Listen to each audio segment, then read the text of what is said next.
আগে রাসূল চিনতে হবে, এরপরে নামাজ পড়তে হবে।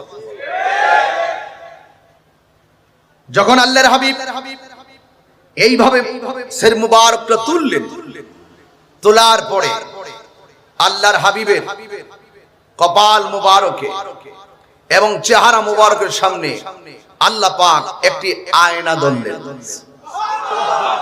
আমি আল্লাহ কেমন করে, কত সুন্দর করে আমার বন্ধু নবীকে বানিয়েছি। বন্ধু, আপনার চেহারা মুবারকটা আপনি নিজে দেখুন। আল্লাহর হাবিব ওই আয়নার দিকে তাকালেন। আয়নার দিকে তাকিয়ে আল্লাহর হাবিবের কপাল মুবারকটাকে লজ্জায় একটু অবনত করে রাখলেন। এত সুন্দর চেহারা। তখন কি আদম নবী আছে, নূহ নবী আছে, আসমান আছে, জমিন আছে, কোনো কিছু নাই। তখনই আমার আল্লাহ প্রিয় নবী পাক সাল্লাল্লাহু আলাইহি সাল্লামকে সৃষ্টি করেছেন। শুধুমাত্র তাই নয়, যখন আল্লাহ পাক রব্বুল আলামিন হাবিবে পাক সাল্লাল্লাহু আলাইহি সাল্লামকে সৃষ্টি করলেন, সৃষ্টি করার পরে আল্লাহ পাক যথাই আল্লাহ পাক ইচ্ছা করেছেন সেটাই আল্লাহর হাবিবকে ঘুরিয়েছেন। কতদিন, কত বছর, কত মাস, এটা একমাত্র একজন জানেন। জবান খুলে বলুন তিনি কে? আর জবান খুলে বলুন তিনি কে? আল্লাহ পাক রব্বুল আলামিন তার হাবিবে পাক সাল্লাল্লাহু আলাইহি সাল্লামকে সৃষ্টি করেছেন। সৃষ্টি করার পরে এই দুনিয়াতে আল্লাহ পাক প্রতিনিধি পাঠাবেন। সুবহানাল্লাহ বলবেন। কি পাঠাবেন? প্রতিনিধি পাঠাবেন। তখন আল্লাহ পাক রব্বুল আলামিন প্রিয় নবী সাল্লাল্লাহু আলাইহি সাল্লামের পাসিনা মুবারক দিয়ে ফেরেশতাদেরকে বানালেন। কাকে বানালেন? ফেরেশতাদেরকে বানালেন।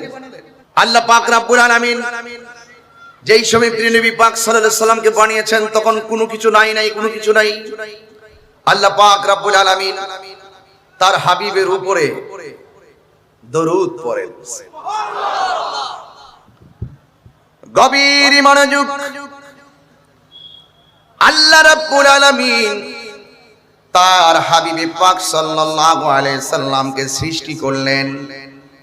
সৃষ্টি করার পরে আল্লাহ বলেন, হে বন্ধু আমার, বন্ধুর দরবারে বন্ধু মাথা নত করে থাকবি, এটা কখনো কঠিন কালে মানাই না। আপনার জন্য আমি সব বানাইলাম, আপনার জন্যই সব সৃষ্টি করেছি। হে আমার হাবিব, আপনার সির মুবারক তুলুন। তোলার পরে লজ্জার আয়নায় যখন নবীর চেহারা মুবারক দেখলেন, দেখার পরে আবারও আমার নবী আল্লাহর কুদরতি কদমে একটা সেজদা দিলেন। আবার নবী চেহারা মুবারক, সির মুবারকটা তুললেন। এইভাবে আল্লাহর হাবিব আল্লাহর কুদরতি কদম মুবারকে 5টা সেজদা দিয়ে দিলেন। মুসা কালিমুল্লাহ আমার নবীর মেরাজের সময় মুসা নবী আমার নবীকে বলছিল, ইয়া রাসূলুল্লাহ, মেরাজে নিয়ে আল্লাহ আপনাকে কয় ওয়াক্ত নামাজ দিয়েছে? আমার নবী বলেছিলেন 50 ওয়াক্ত নামাজ দিয়েছে। মুসা নবী বলছিল, আল্লাহ, ও নবী গো, আল্লাহ যে আপনার উপরে আপনার উম্মতের জন্য 50 ওয়াক্ত নামাজ দিয়েছে। আমি আমার উম্মতের অভিজ্ঞতার আলোকে বলে থাকি, বলি আপনাকে একটা কথাই বলি, মেহেরবানি করে আপনি আরো কিছু কমায় নিয়ে আসেন।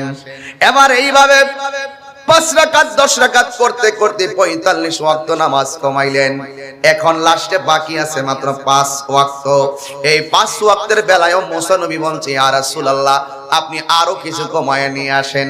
আমার নবী বলেন, হে মুসা, আমার লজ্জা লাগে, আমার লজ্জা লাগে, আমার যাব না।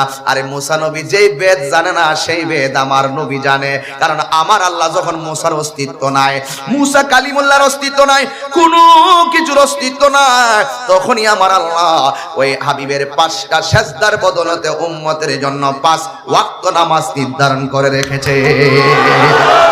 আল্লাহু আকবার।